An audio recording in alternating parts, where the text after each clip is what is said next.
So, the EU's big AI Act, it's a huge deal, right? Well, when they were writing it, they had to tackle some incredibly tough questions.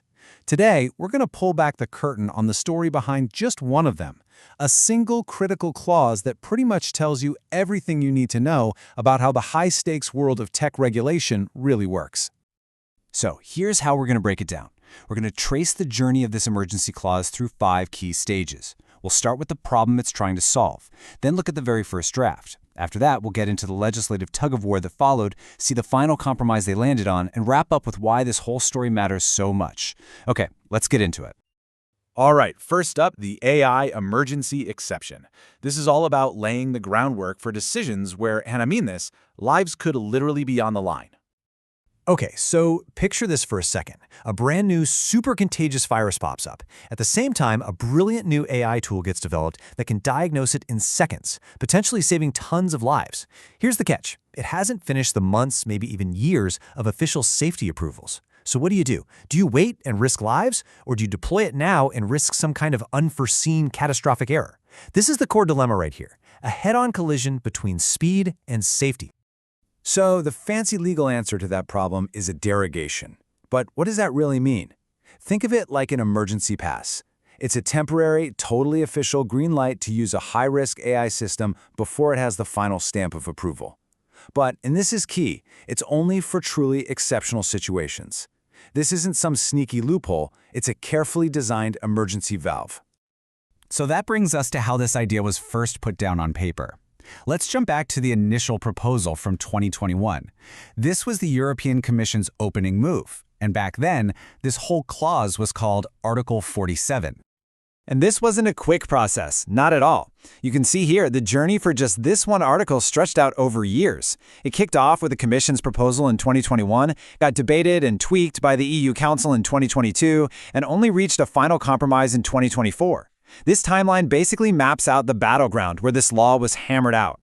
The first draft laid out a pretty clear foundation. You could grant one of these derogations for public security, health, or the environment. The AI still had to meet the core safety rules, and the country doing it had to tell the rest of the EU.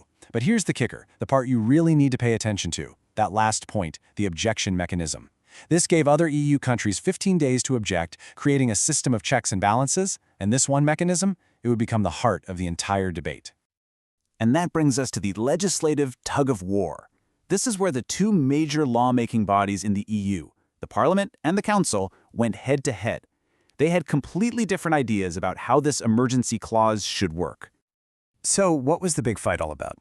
Well, it boils down to this. The Council, which represents the national governments, wanted each country to have more freedom, more autonomy.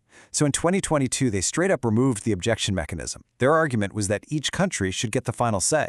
But the European Parliament, which represents EU citizens, pushed back hard. They were all about EU-wide harmony, arguing that a risky decision in one country could absolutely affect everyone else. Their one big goal was to get that objection mechanism put right back in. You know, the analysis we're drawing from has the perfect phrase for this whole back and forth, the dance of the objection mechanism. And it really was a dance, right? It was delicate, it was high stakes, the mechanism was in, then it was out, then they fought to get it back in again. This was never just about a dry legal clause. It was a fundamental fight over power of control and what it means to be unified in the EU. Okay, so after all that back and forth, how did this dance finally end? Well, that takes us to the final compromise, where they finally found a way to balance everything out in early 2024. All right, this table tells the whole story. Let's just walk through the key changes. First, authorization. It went from a simple administrative decision to a judicial one. That means a court has to sign off on it. That's a huge win for oversight. Then, an official urgency procedure was added for real-time threats. And most importantly, look at that last row, the objection mechanism. It was there in 2021, gone in 2022, and what do you know? In the final text from 2024, it is back. Huge. And this restored mechanism, it's really the heart of the whole compromise. It gives other EU member states, and the Commission itself, a 15-day window to raise an objection. This makes sure that no single country can just go rogue. It's a powerful safeguard that enforces a consistent, harmonized standard of safety across the entire European Union. So, you might be thinking, why did we just go super deep on one single article? Well, because this story, This process, it's way bigger than just one clause. It's basically a blueprint for how we regulate powerful new technologies. When you look back at the journey of just this one article, a few really big ideas stand out. First, the law evolved to demand much stronger judicial oversight. Second, it got way more practical and flexible for real emergencies. Third, it masterfully balanced that need for national control with the need for EU-wide standards. And finally, it proved that all this intense, messy, collaborative debate, it's not a flaw in the system. It's actually how you build robust, thoughtful safeguards.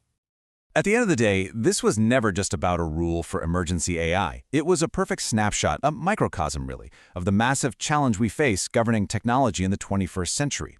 It's a constant balancing act between innovation, safety, national interests, and our shared values. Look, the EU's process, yep, it was slow, but it worked. It found a really smart balance for AI. But it leaves us with this huge looming question for the future. What happens when the next groundbreaking technology comes along and it's moving even faster than AI? Are our systems for making laws going to be able to keep up?